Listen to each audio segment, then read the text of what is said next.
In this video, we are going to discuss about why we need alloys, what are the benefits of using alloys rather than direct metal, or we can say improving properties of metal by making metal alloys.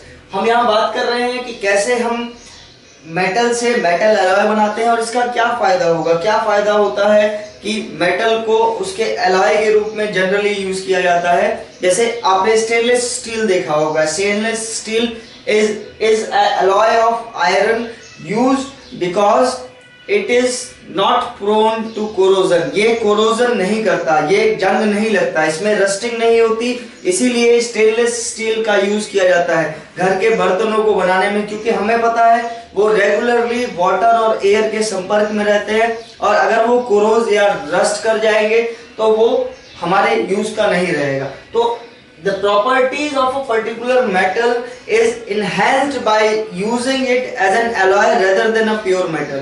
क्या कहने का मतलब है कि metal की क्षमता बढ़ जाएगी अगर हम उसको डायरेक्ट मेटल की जगह पर alloy के रूप में यूज करेंगे। तो basically what is alloy? Alloy is a homogeneous mixture of a metal और homogeneous mixture। पहली चीज है कि alloy होता क्या है? The homogeneous mixture of more than one metal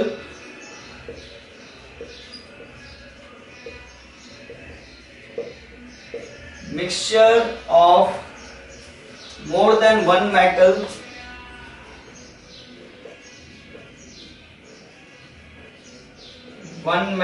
or a metal and non-metal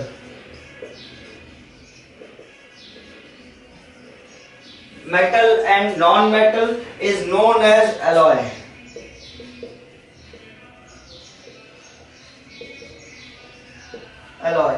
These are prepared at molten state। क्या कहने का मतलब है कि पहली चीज alloy क्या होता है? एक होमोजीनियस मिक्सचर है, ना कि कंपाउंड है। होमोजीनियस मतलब कि जो भी इसके अंदर कंस्टिट्यूएंट मिलाए जाएंगे वो सेम स्टेट में होंगे।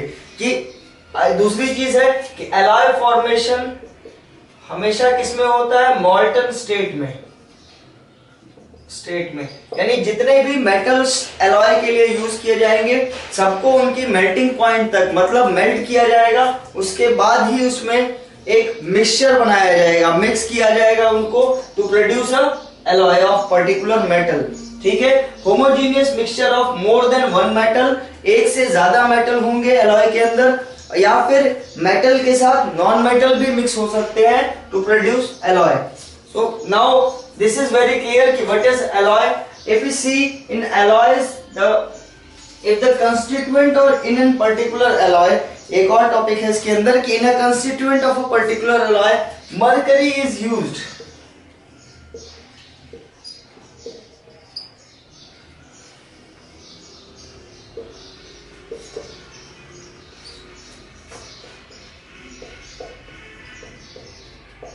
अगर किसी भी एलॉय के अंदर मरकरी यानी Hg का यूज होता है एज अ कंस्टिट्यूएंट तो वो एलॉय कहलाता है एमलगम।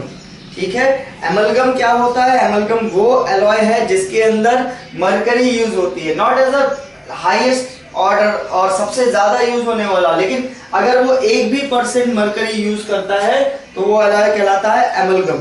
अब हम बात करते हैं कि पर्पस क्या होता है, क्या जरूरत थी हमें एलॉय बनाने की, एलॉय बनाने की जरूरत क्या पड़ी। अब हम देखते हैं कि प्योर मेटल्स क्यों यूज नहीं हो सकते। जैसे फॉर एग्जांपल गोल्ड हमें पता है गोल्ड किस लिए यूज होता है? For making ornaments and jewelleries. Jewellery बनाने के लिए हम किसका यूज करते हैं? गोल्ड का, जो एक मेटल है। लेकिन गोल्ड जो है वो 24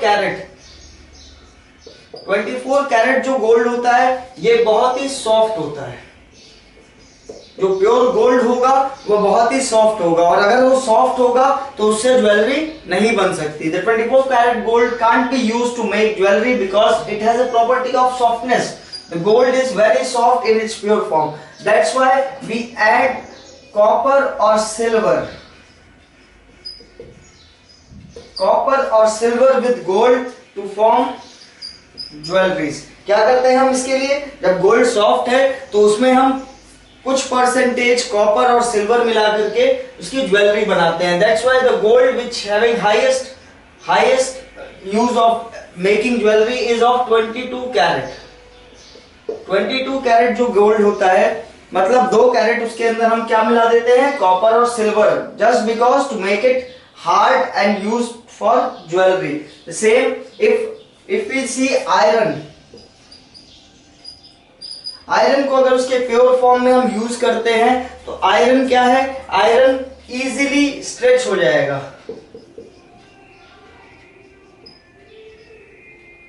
स्ट्रेच खींच जाएगा,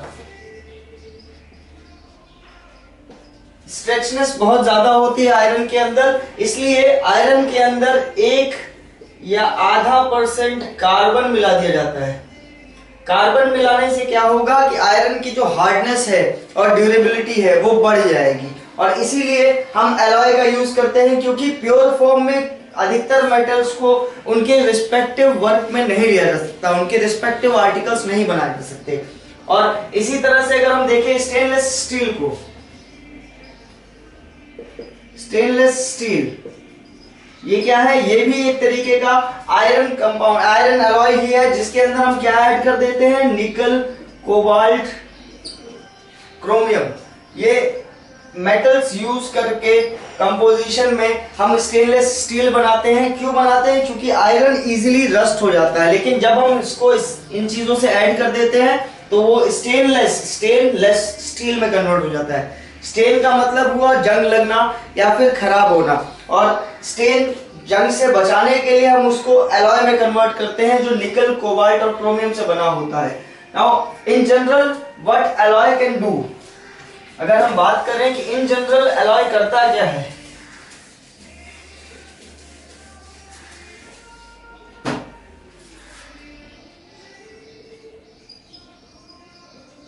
in general alloy of metal do the first thing, they increase the metal's hardness,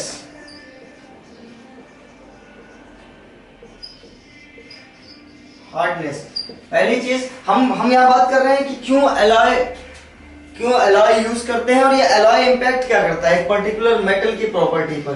तो सबसे पहली चीज हो गई कि वो हार्डनेस को, मतलब मजबूत करता है मेटल को। जैसे हमने देखा कि गोल्ड में और आयरन में या अधिकतर मेटल्स में जो सॉफ्टनेस होती है वो कैसे कम की जाती है, बाय फॉर्मेशन ऑफ एलॉय। तो first thing is it increases the hardness, the second is it increase tensile strength,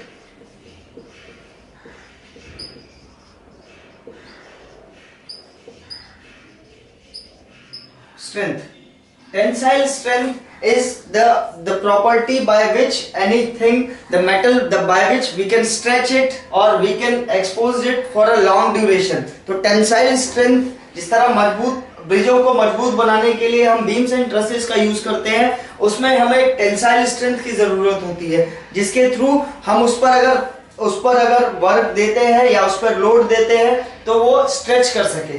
तो दूसरी चीज जो हो गई वो हो गई एलॉय की यूज करने की फॉर इंक्रीजिंग टेंसाइल स्ट्रेंथ, और तीसरी चीज है lower melting point.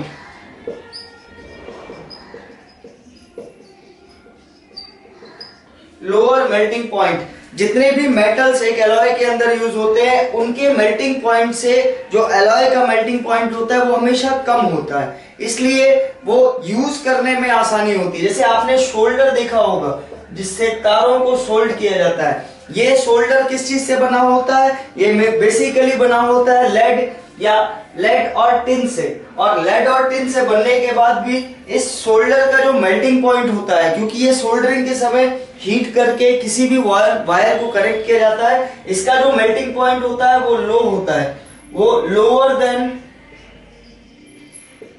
Pb and Sn।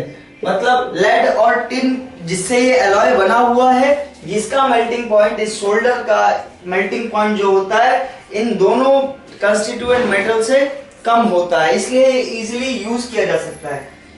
चौथा, मॉडिफाई केमिकल रिएक्टिविटी।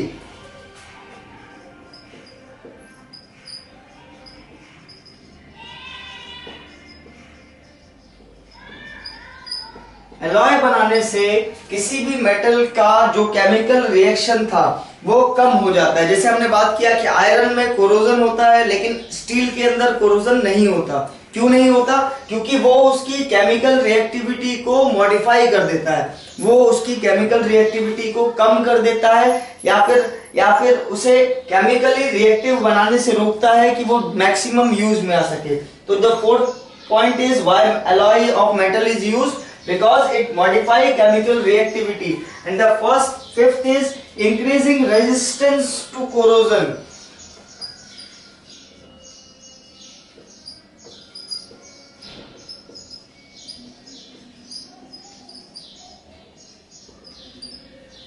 क्या करता है कि कोरोजन ना होने के लिए मेटल एलॉय में कन्वर्ट होता है और एलॉय में कन्वर्ट होने के बाद उस पर्टिकुलर मेटल के अपेक्षा कोरोजन बहुत कम होता है या नहीं होता है। तो ये 5 पॉइंट थे जिसकी वजह से हम एलॉय यूज करते हैं रेदर देन मेटल। डायरेक्टली हम मेटल को यूज करेंगे तो हमें प्रॉब्लम्स होंगी और अगर हम एलॉय यूज करेंगे तो वो प्रॉब्लम सॉल्व हो जाएंगी। जैसे हमने पढ़ा कि क्या क्या तरीके हैं, क्या क्या फायदे होते हैं जब हम एलॉय यूज करते हैं। पहली चीज, एलॉय जो है मेटल की हार्डनेस बढ़ा देता है। इंक्रीज टेंसाइल स्ट्रेंथ, एलॉय की टेंसाइल स्ट्रेंथ ज्यादा होती है कंपैरिजन टू मेटल। और एलॉय का मेल्टिंग पॉइंट जो होता है वो कम होता है comparison to its constituent metal. उसके जो मेटल्स जिससे वो बना हुआ है एलॉय वो उससे कम मेल्टिंग पॉइंट रखता है। चौथा, modify chemical reactivity, chemically substance से रिएक्ट करने की जो रेट होती है, because metals are highly reactive. तो मेटल्स हाईली रिएक्टिव होने के बाद उनके जो एलॉयज होते हैं वो कम रिएक्टिव होते हैं एटमॉस्फेयर के थ्रू, या जो भी कंस्टिट्यूएंट पार्टिकल्स हैं जिनसे वो रिएक्ट करते हैं इजीली, एलॉय उनसे कम रिएक्ट करते हैं। और पांचवा क्या है जो सबसे बड़ा टॉपिक है कि increase resistance to corrosion. Corrosion से होने वाले इंपैक्ट आपने पढ़े, कोरोजन क्या होता है ये आपने जाना। और मेटल कोरोजन कोरोड अगर करता है तो वो उसकी प्रॉपर्टीज को कम कर देता है, उसकी केमिकल और फिजिकल प्रॉपर्टी को डिके करता है। तो अगर हम उसको एलॉय में कन्वर्ट कर देते हैं तो वो रेजिस्ट हो जाता है कोरोजन के लिए। तो ये हमने अभी पढ़ा कि कैसे मेटल्स की प्रॉपर्टी को इंप्रूव करने के लिए हम एलॉय का यूज करते हैं। थैंक यू दोस्तों फॉर वॉचिंग दिस वीडियो।